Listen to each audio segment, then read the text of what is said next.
Hi there, this is Penelope, and this is a short video for MG5004 or DE5418, possible test questions, possible exam questions, and it's asking you to find the equation, the vector equation of a line passing through some given points.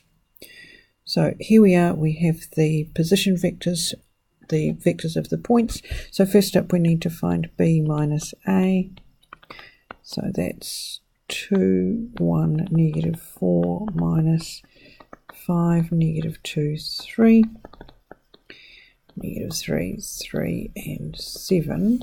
Now we put that in,